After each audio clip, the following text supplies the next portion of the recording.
Welcome back, everybody. Live lookout at Bismarck. Prelims continue. Live coverage coming up here on Extra at 1 o'clock, about 2.5 hours from now. You can watch everything right here on WDAY Extra.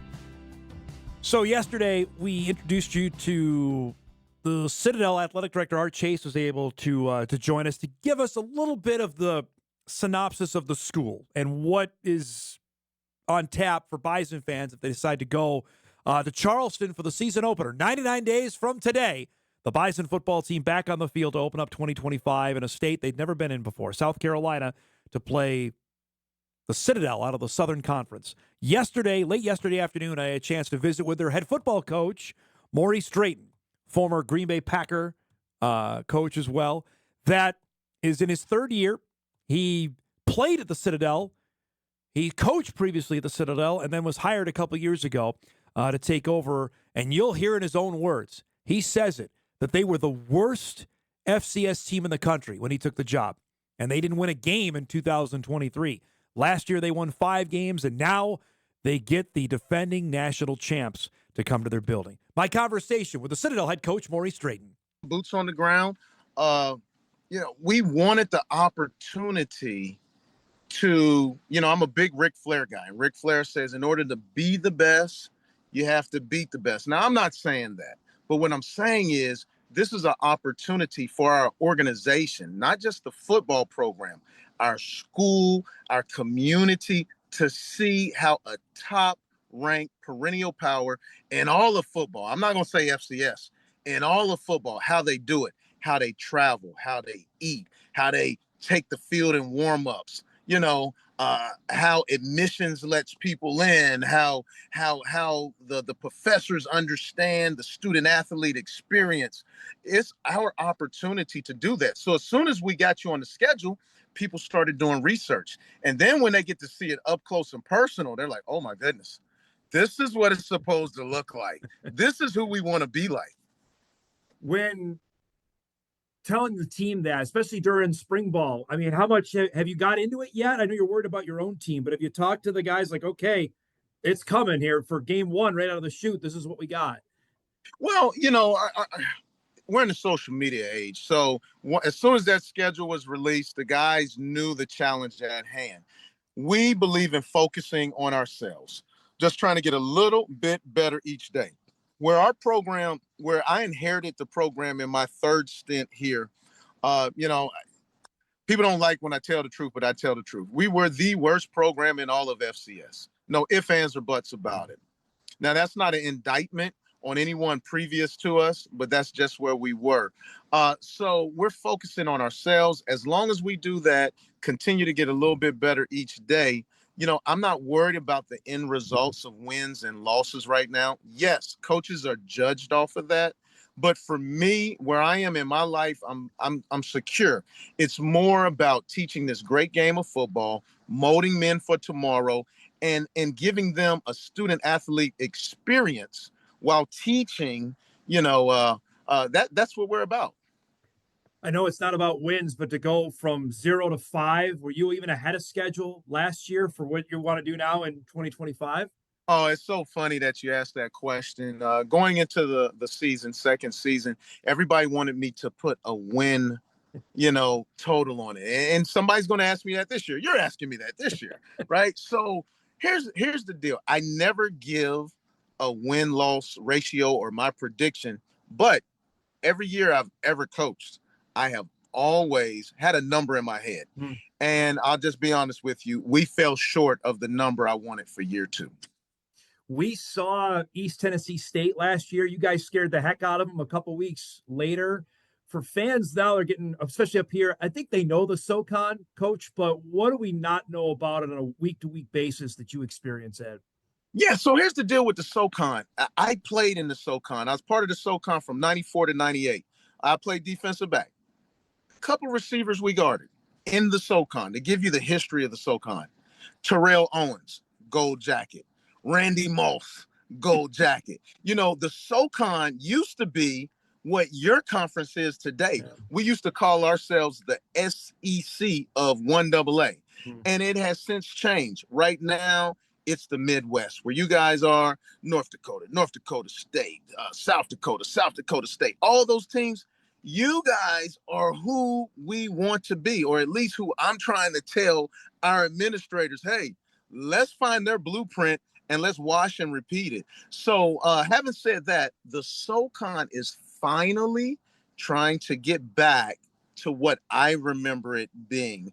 There's a lot of the playing field is actually level. Everybody's raising their game. We have really, really good coaches in this conference. We're attracting some really good players right now with the state of college athletics. You know, being in the Southeast, it's attractive from a weather standpoint. I spent many years in the Midwest. I was born in Ohio, right? I'm from South Carolina, but I was born in Ohio. I coached with the Colts. I coached with the Packers. The Midwest athlete, the Midwest demeanor, the Midwest that growl, that toughness. That is what we're trying to bring right now, because that in all of FCS football at this moment. How tough is it as a SoCon guy that Georgia Southern and App State aren't there anymore? Well, so I was part of and during my second stint, I was part of that transition when they were exiting. Yeah. And truth of the matter is, that's when the Citadel won back-to-back Southern Conference titles. So, you know, we getting arguments all the time. Which Southern Conference team was better? We've only won four conference championships in the whole history of us playing football. 61, 92. And then we won in when I was back my second stint, and I always mess up the years because it's just football to me. 15 and 16, or either 16 and no, it was 16 and 17. So the point I'm trying to make is this: Georgia Southern left, Appalachian State left, ETSU at the time did away with football, and they were just coming back. VMI was in the Big South. So my 15 and 16 guys, 16, 17 guys, it's no knock on them, but the conference wasn't the same. And now that Georgia Southern and Appalachian State have left, we're just now getting back to we're resettling with our new teams. Mercer is a bear. Yeah, we saw them last year up here. They're really good. Yeah, their facilities are unbelievable. Where they're seated, you know, an hour outside of Atlanta is really good. So they're in the league now. When you look at UT Chattanooga, they do a good job. ETSU's doing a good job. Western Carolina, they will score 77 points on you in a heartbeat. He does a great job. VMI is on the rise. You know, I love Coach Rock.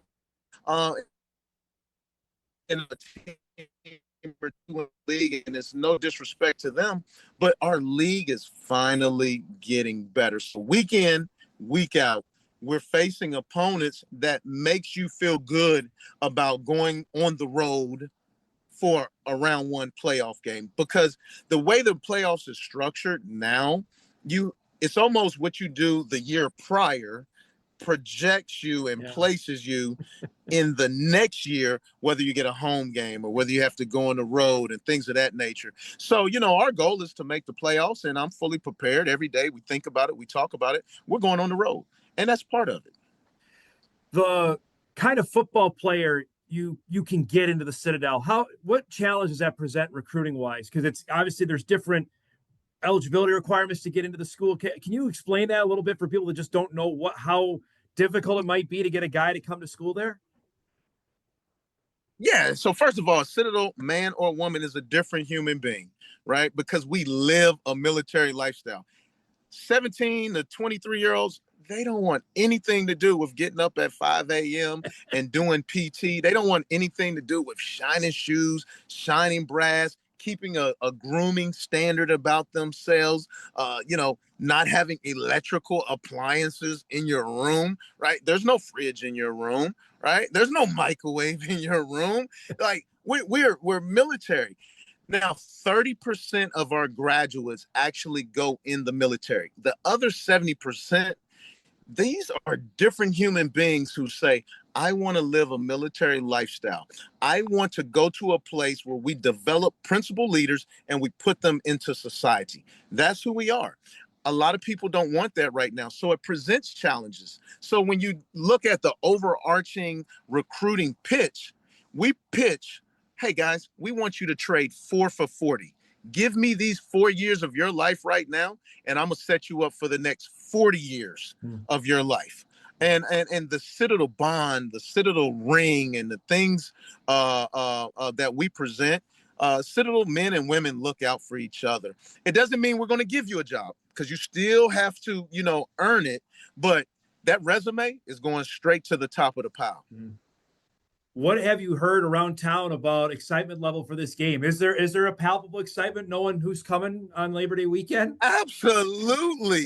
Yeah. Yes, absolutely. Because one of the things we're doing, when 3 years ago, when we signed on for this, and in my speeches, in my talks, I talk about what we want to be like, who we want to be like, and we use the Bisons as the barometer. That is the barometer. That is the litmus test. So, the excitement is very high. So high, and this is a personal pitch, right? I'm just throwing this out there. I don't know who's listening. For my first 2 home games at the Citadel, I was able to get a tailgate spot where my hometown of Moncks Corner, South Carolina, was able to have a tailgate. Well, I can't get it right now because you guys have already reserved all the spots. So the head coach of the Citadel can't get a tailgate spot for his hometown people. So if that doesn't tell you how big this is with you guys coming to town, I don't know how else I could tell you. Now, what I'm hoping is you come to town early, you go to our beaches, you hang out, you experience downtown Charleston. You don't even think about a football game. Just experience Charleston. Yeah.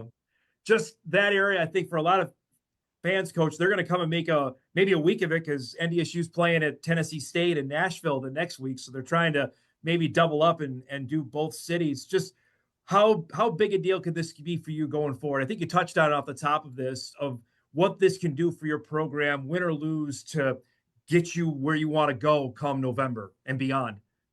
Yeah, absolutely. Win or lose. And I hit on it a little bit. I'll start with my players. My players will see what a perennial power looks like, what a perennial power feels like, what a perennial power smells like, up close and personal. I can talk about it till I'm blue in the face. I've played my last snap.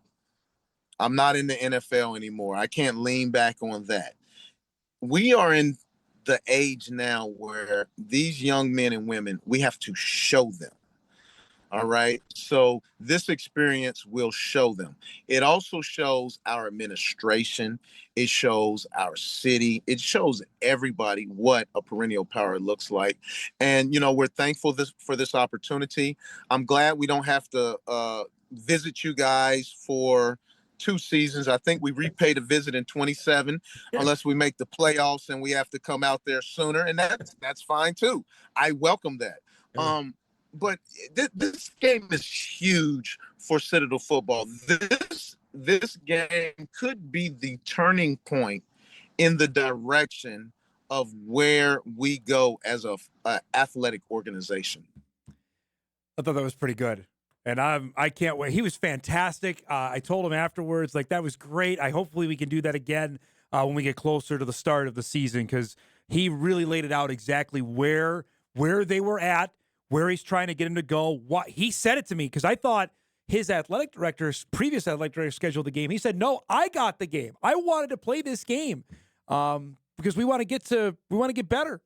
So that's fantastic, and look forward to getting him back on the show. We get closer to the kickoff of the start of the season. We'll take our final break. We come back. If you thought Trey Hussar's day was pretty good yesterday, there's one other thing that happened that we got to show you. We'll do that before we wrap up our week on Hot Mic. Back after this.